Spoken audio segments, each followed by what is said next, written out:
Hello guys, BA Part 1 Sociology Second Paper. Today our topic is जनसंख्या की संरचना एवं संबंधित मुद्दे. Okay, population profile and related issues. Okay, so according to Kingsley Davis के अनुसार जनसंख्या का विज्ञान, जिसे जनानकी कहा जाता है, मानव समाज को समझने का एक प्रमुख आधार है. ओके, क्या है?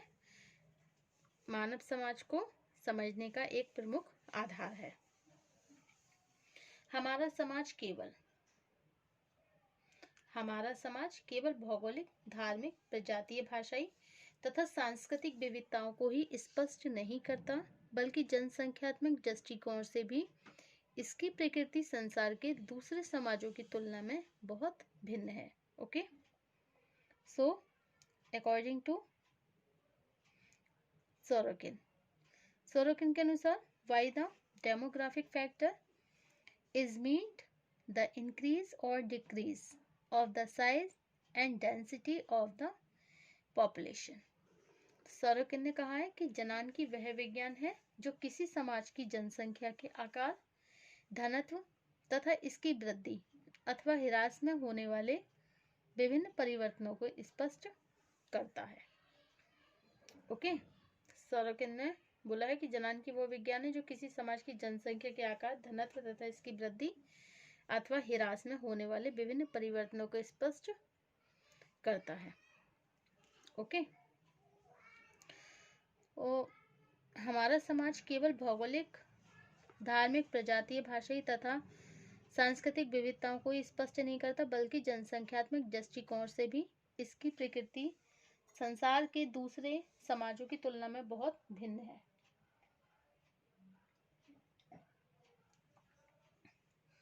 वास्तविकता यह है कि किसी समाज की जनसंख्या उस समाज की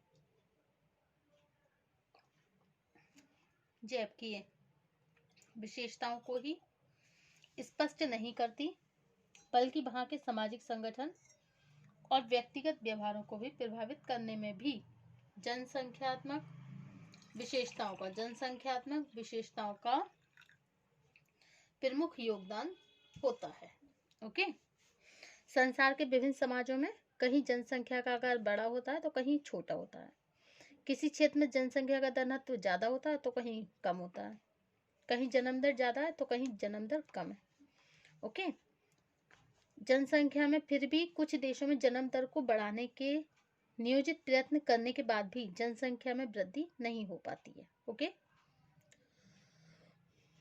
अकॉर्डिंग टू डेविस के अनुसार आज समाज विज्ञानों में जनसंख्या का अध्ययन करना इसलिए महत्वपूर्ण होता जा रहा है कि जनसंख्या का संबंध केवल इसके घनत्व, जन्म दर, मृत्यु दर अथवा आयु और लिंग के अनुपात से ही नहीं है, बल्कि इसका सामाजिक व्यवस्था से भी एक घनिष्ठ संबंध होता है.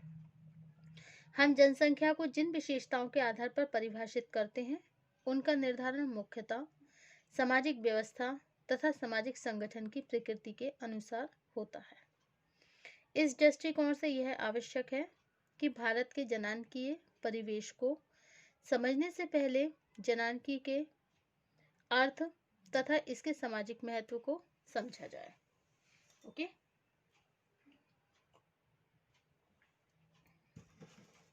नाउ जनानकी का अर्थ तथा महत्व, meaning and importance of the demography. Okay, सामान्य शब्दों में कहा जाए तो जनानकी का तात्पर्य होता है ज्ञान की उस शाखा से है जिसके द्वारा जनसंख्या के आकार, परिवर्तन तथा जनसंख्या संबंधी विशेषताओं का अध्ययन किया जाता है. ओके,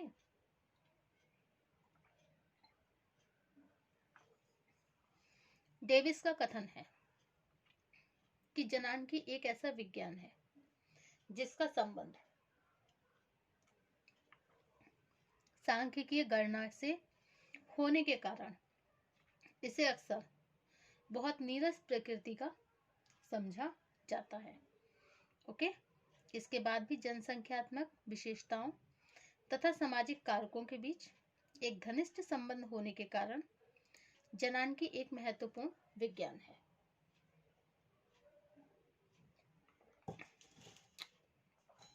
ओके, जनानकी क्या है? एक महत्वपूर्ण विज्ञान है। कुछ परिभाषाओं के द्वारा जनानकी की प्रकृति को निम्नांकित रूप से समझा जा सकता है।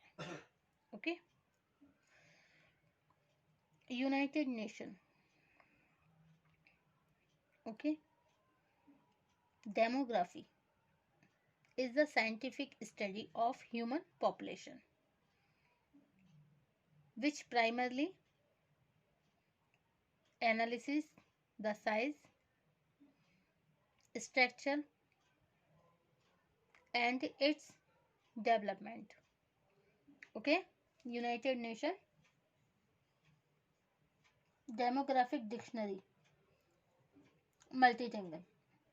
Okay, demography is the scientific study of human population which primarily analyses the size, structure and its development. Okay, so ग्रेवनिक के अनुसार, अकॉर्डिंग टू ग्रेवनिक, जनानकी उन तथ्यों का अध्ययन है जो मानव जनसंख्या के विभिन्न पक्षों जैसे जन्म दर, मृत्यु दर, प्रवासी विशेषताओं तथा उन्हें प्रभावित करने वाले कारकों का अध्ययन करता है। ओके, वास्तविकता यह है, क्या है वास्तविकता? कि एक विज्ञान के रूप में जनानकी का आरंभ सन 1662 से माना जाता है, जब जॉन ग्रांट ने सबसे पहले मृत्यु दर तथा जीवन अवधि पर एक पुस्तक प्रकाशित की। इसके बाद जनगणना के द्वारा जनसंख्या संबंधी विभिन्न विशेषताओं के अध्ययन का कार्य यूरोप में 19वीं शताब्दी में हुआ। आज ऐसी अनेक पद्धतियों को विकसित किया जा चुका है जिनके द्वारा जनांकीय विशेषताओं की निश्चित गणना करके विभिन्न विशेषताओं के सह संबंध को समझा जा सके। ओके, किंग्सले डेविस ने वर्तमान संदर्भ में जनानकी की प्रकृति को स्पष्ट करते हुए कहा है कि इसे एक ऐसे विज्ञान के रूप में स्पष्ट किया है जो मुख्यतः चार कार्यों से संबंधित है। फर्स्ट, किसी विशेष क्षेत्र में व्यक्तियों की गणना करना। सेकंड है व्यक्तियों की संख्या में होने वाली वृद्धि अथवा कमी से संबंधित परिवर्तनों को ज्ञात करना। थर्ड है जनसंख्या संबंधी परिवर्तनों का विश्लेषण करना तथा फोर्थ, जनसंख्या की वर्तमान विशेषताओं के आधार पर भावी प्रवृत्तियों का अनुमान लगाना। ओके, डेविस के इस कथन से स्पष्ट है कि जनानकी वह अध्ययन है जिसमें हम जनसंख्या में होने वाले परिवर्तन, जन्म दर, मृत्यु दर, आयु संरचना, लिंग अनुपात, जनसंख्या के घनत्व, जीव अवधि तथा जनसंख्या की प्रवासी विशेषताओं आदि की विवेचना करते हैं।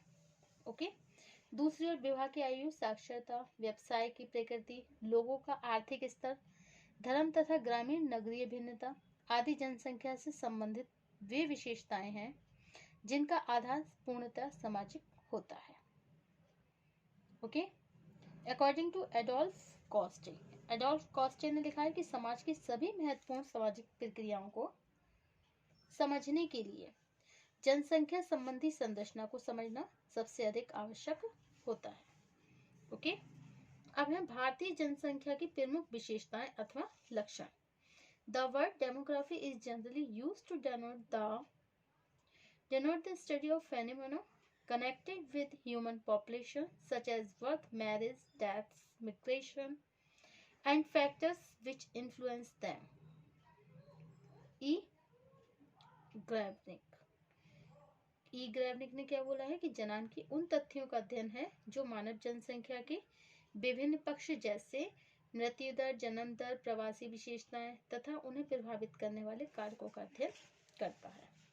ओके, अब है chief characteristics of trades of Indian population. First है भारत में जनसंख्या वृद्धि, population growth in India. Okay, भारतीय समाज की जनसंख्या आज संपूर्ण विश्व की जनसंख्या का 16% भाग है। सन 1600 में भारत की कुल जनसंख्या 10 करोड़ थी, जबकि 1700 में 13 करोड़ और 1850 में 15 करोड़। और भारत में सन 1871 में पहली बार जब जनगणना हुई तो यहाँ की कुल जनसंख्या 25.40 करोड़ पाई गई।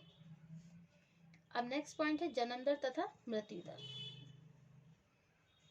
फर्स्ट क्या है, population growth in India, Bharat में जनसंख्या वृद्धि। सेकंड है जन्म दर तथा मृत्यु दर, birth rate and death rate. And Davis का कथन है जनसंख्या विशेषताओं में सबसे अधिक महत्व जन्म दर और मृत्यु दर का होता है। थर्ड पॉइंट है जनसंख्या का घनत्व, डेंसिटी ऑफ पॉपुलेशन। जनसंख्या के घनत्व का तात्पर्य किसी क्षेत्र में प्रति वर्ग किलोमीटर के अंदर रहने वाले व्यक्तियों की औसत संख्या से होता है। ओके, नेक्स्ट पॉइंट है आपका लिंग अनुपात, सेक्स रेशियो। सन 2011 की जनगणना के अनुसार भारत में पुरुषों की जनसंख्या 64.30 करोड़ थी, जबकि स्त्रियों की 56.87 करोड़ थी। ओके, अब नेक्स्ट पॉइंट है आपका जनसंख्या में साक्षरता दर, लिटरेसी रेट। भारत के जनांकी परिवेश को समझते हुए जनसंख्या में साक्षरता की दर को भी जानना आवश्यक है। साक्षरता किसी भी समाज में जन्म दर, प्रवासी विशेषताएं, जीवन अवधि को प्रभावित करती है, व्यवसाय की प्रकृति तथा जीवन अवधि को भी प्रभावित करती है। नेक्स्ट है ग्रामीण तथा नगरीय जनसंख्या, rural and urban population. And next अनुसूचित जातियां तथा जनजातियां, scheduled caste and scheduled tribes. Bharat में जनसंख्या 23.60 करोड़ है, जो विभिन्न अनुसूचित जातियों तथा जनजातियों के अंतर्गत आते हैं। ओके, सो आर्थिक दशा को सुधार सकते हैं, वास्तविकता यह है, मतलब हमारे देश की जो आर्थिक दशा है उसको सुधार सकते हैं, देश की जो आर्थिक दशा है उसको सुधार सकते हैं, जनसंख्या समस्या है उसको भी सुधार सकते हैं। वास्तविकता यह है कि ऐसे सभी तर्क निराधार हैं। यदि देश की जनसंख्या इसी तरह बढ़ती रही तो कितने भी प्रयत्न बढ़ी हुई आबादी की आवश्यकताओं को पूरा नहीं कर सकते। ओके, नेक्स्ट टाइम हमारा नेक्स्ट टॉपिक होगा भारत में जनसंख्या वृद्धि के कारण, causes of population growth in India. Thank you for watching my YouTube channel.